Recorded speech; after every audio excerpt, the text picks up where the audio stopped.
We're breaking down the best times to go to Disney World in 2020. Whether you're looking for big happenings, low crowds, or great value, we're going to help you decide when you should go to Disney World this year.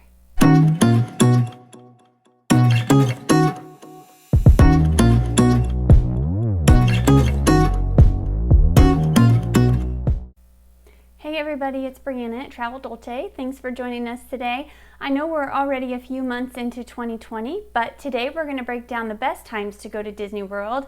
And a lot of these times happen or can be applied through any year, but there are some things specific to 2020 that we're going to talk about today. And if you're already ahead of the game and you've already got your trip booked for 2020, I'm also going to talk about ride closures, weather, and some other things, some other hot tips that will help you during your planning stages and during your trip. If you're still planning your trip or trying to decide when you're going to go, we're talking festivals, big openings that are happening in 2020. So stay tuned to decide, let me help you decide when the best time to go in 2020 is. Like I said, I know January and February have already passed, so you're likely not planning a trip for then. But let's go ahead and talk about just on any typical year. So late January, early February is a great time to go, as long as you can hit after the Disney Run Marathon and before that busy President's Day weekend in February. If you can hit that sweet spot, you'll likely see some of the lowest crowds all year at Disney World during that late January, early February timeframe. And luckily, winters in Orlando are usually a pretty decent weather time to go. There are fewer worries about rain, and the temperatures are usually in the 60s and 70s. But that doesn't mean that it's always warm. Sometimes there can be a very cool breeze, and there's always that unexpected, unseasonably cool temperatures in Orlando. So if you're going during that time frame, just make sure that you pack accordingly. Don't forget those scarves and gloves. You might end up with some extra souvenirs if you don't come prepared. Late winter is also an excellent time to go, so that's still in the early part of the year. And this is Epcot's International Festival of the Arts, so that's all things art.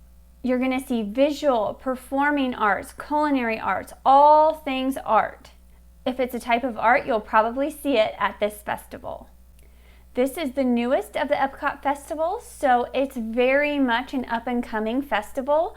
You're going to see all kinds of details. They really pay attention to the details at this one just because it is so new, and they want to draw people in, draw those crowds. So you're really going to have lots of details at this one.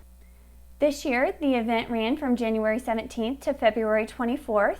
And it's a great opportunity to try new eats and see all kinds of art, and you'll even see Broadway performers in action on the America Gardens Theater stage. January 17th was a big day for Epcot as they had a couple new films debut. Canada's Far and Wide film debuted, and also the Beauty and the Beast sing-along went live.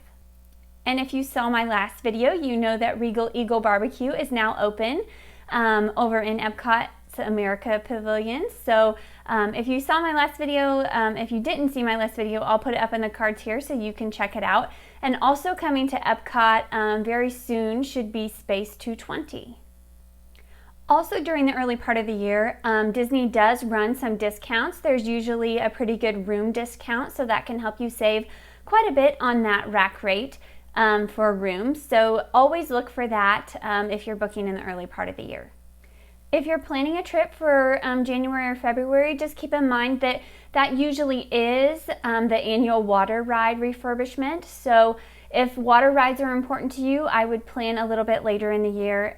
Splash Mountain, I think, is back open now, but it was down for a good portion of January, and then I think it opened back up on February 27th. But Kali River Rapids over in the Animal Kingdom is still down for refurbishment until March 21st. So just keep that in mind. If water rides are important to you or your crew, maybe go a little bit later in the year. Another great time to head to Disney World is in the spring. So we're talking the March-April time frame. and even into May. You want to try to avoid spring break because there can be some pretty hefty crowds during that time. And the spring break, time frame can be a little bit difficult to miss just because each school kind of has spring break during a different time. But if you can hit that kind of late March, April time frame, and even into early May before school gets out for the summer, that's an excellent time to go to Disney World. So try to avoid those high crowd spring break times, but be sure and come in time to participate in a couple highly anticipated attractions over at Hollywood Studios. On March 4th, we have the debut of Mickey and Minnie's Runaway Railway, and this one is looking super fun. The more and more they release about this one, I think it'll be a great attraction. And also kind of in conjunction with this, they're opening Mickey Shorts Theater, and this is going to run Mickey Shorts cartoons, and there'll be lots of little shows that they'll show in that theater there. So be sure and check those things out. If you're less into new attractions and more into shows and entertainment, be sure and look for the new Cirque du Soleil show Drawn to Life that will also open up after spring break. This show is going to celebrate the art of animation. After spring break is usually a great time where we see a lull in those crowds, but with the opening of Mickey and Minnie's Runaway Railroad this year, it could be just a little bit different. We could see crowds drawn in by that. Also, you still have Rise of the Resistance crowds there at Hollywood Studios, so it's kind of an unprecedented year, not exactly like any other year. So you could see a little bit more crowds, but it shouldn't be overwhelmingly busy during this time either. Much like the winter months, you're going to see some pretty mild weather in Central Florida and the Orlando area. Usually summer is the rainy months, so spring you're going to see a little bit drier weather and also much milder temperatures. But just beware, it still can get pretty hot at the end of April, beginning of May, so be sure you check your forecast before you go and pack accordingly. And don't forget, you can take advantage of the pretty weather at Epcot's Flower and Garden Festival. This year it runs from March 6th to June 3rd, so be sure and check that out. This is one of the most loved festivals, and it really is a very pretty time, one of the most beautiful times to visit Epcot with all the flowers and topiaries, and there's lots of great eats during this one. The Flower and Garden Festival usually has tons and tons of booths, so if you've never been, maybe this year is a perfect time to check it out. As for the deals, the free dining offers have already closed for this year. I think those closed back in January even, so they've been closed for a little while. But I believe there's still a 20% room discount available. So if you book by the end of April, or I think it's maybe April 25th, you can still take advantage of that 20% off discount. And as Disney gets ready for their big 50th anniversary, we're still anticipating more ride closures. Not all of them, I bet, have been announced, but we are seeing that Big Thunder Mountain is going to be down from May 4th to May 21st. So if your Big Thunder Mountain is a must-do for you and your crew, try to miss those dates. Disney is good about trying to get those refurb dates out, and they usually stick to them. Sometimes they have to be extended, but usually they try and really stick to those dates. So just check the Disney website or check back here for more information. If Disney closures and refurbs are something that you guys are super interested in, please drop a comment below. Let me know if that's something that you want me to put out a newsletter for, or maybe post on my social media sites. I'll put those up on the screen here. Be sure and follow us on all of our social media accounts. We're on Facebook, Twitter, and Instagram. But I can easily post those closures and refurbs for you guys if you're super interested. Just let me know. After back to school is the next best season to go to Disney World. So the kids are back in school, the parks aren't quite as busy. If your school starts a little bit later, you might want to take advantage of that and get a quick trip into Disney.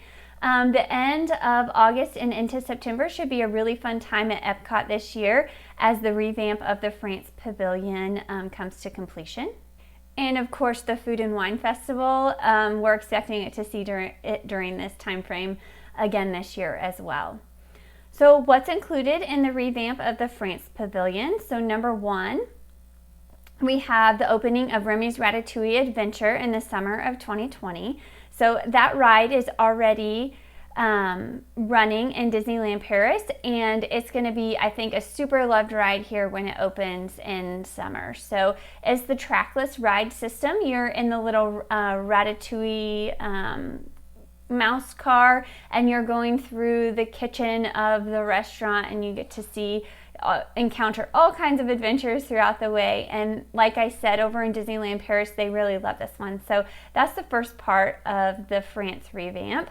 And then the second part is going to be the Crêperie that is opening. La Crêperie de Paris is expected to open in late summer as well. So Food and Wine usually kicks off in late August, and it's an excellent time to eat and drink your way around the World Showcase at Epcot. They have tons and tons of eats and wines, of course, and it's Epcot's longest running festival, so it's a great time to hit Disney World and that after back to school season. One downside to this time of year is that August and September can be so hot in Central Florida. It's almost debilitating. So be sure, if you're going to go during this time of year, to be hydrated and just plan to take breaks so you don't get overheated. Also, it's going to be right in the heart of hurricane season. You're going to see really humid weather. You're going to have those daily thunderstorms. But just keep in mind, after the kids are back in school, crowds could be some of the lowest that they will be all year long. Just have your poncho ready and be ready for some unpredictable weather. And of course, that leads us into Halloween time. Halloween time can be a really fun time at Disney World. So if you like the spooky season, or you just want to add a twist to your normal Disney World vacation, Halloween can be an awesome choice. And remember, Halloween time in Disney World starts in August, so that's when you're going to see the beginning of Mickey's Not So Scary Halloween Party, and all those Halloween treats start popping up throughout the parks. Mickey's Not So Scary Halloween Party usually runs mid-August through Halloween, depending what day of the week Halloween falls on. And tickets are already for sale for this year, for 2020. And usually the parties that are a little bit earlier in the season are a little bit cheaper. So if you order those in advance, you'll get an extra savings, except for the first one. Of course, the very first Mickey's Not So Scary Halloween Party is going to be busy and crazy and probably one of the more expensive parties. And last but certainly not least, my favorite time to visit Disney World is right around the holiday season. So there's a sweet spot right after Thanksgiving and before Christmas where the crowds really lull, but it's an excellent time to still be able to see everything and participate in all the fun ways that Disney celebrates the holiday season. Festival of the Holidays usually starts up in late November, right after Thanksgiving, and this is where you can see storytellers from around the world. You have the festival eats and all the fun things that go along with that, as well as the iconic candlelight processionals. So all that is happening during that holiday season at Disney World. Traveling between that holiday lull usually means that you can catch the festival without the crowds of people. Same goes for the Florida Fun. That's the festival over at Hollywood Studios that we expect to see run again this year. With the park over at Hollywood Studios finishing up some of its big additions in the spring, we hope that this park will get a little bit of a break and won't see such massive crowds heading into the holiday season next year, or this year for 2020. You might finally be able to get on to Rise of the Resistance, Mickey and Minnie's Runaway Railway, or even Slinky Dog Dash. And of course, there's Mickey's Very Merry Christmas Party. This is one of my most favorite extra ticket events in the Magic Kingdom Park.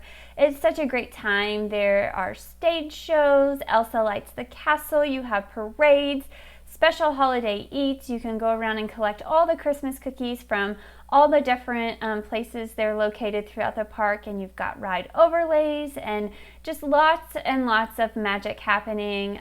The special Christmas time fireworks are happening, and it's just super special. So if you're here at Disney World during the holiday season, please don't miss out on Mickey's Very Merry Christmas Party. And by going a little bit earlier in the season, you can even save some cash, so check into that. So those are my tips for when to go to Disney World in 2020. I hope this information was helpful, the information about the festivals, the ride openings, closures, weather tips, and all that special info. So if you enjoyed this information or found it useful, please go ahead and subscribe. Hit that notification bell so you're notified every time I upload a video. I put new videos out every single Thursday at 10 a.m. Central. So I'll post on all my social media accounts when those go live, and I hope to see you in the next one. Thanks so much, guys. Have a great week. Bye.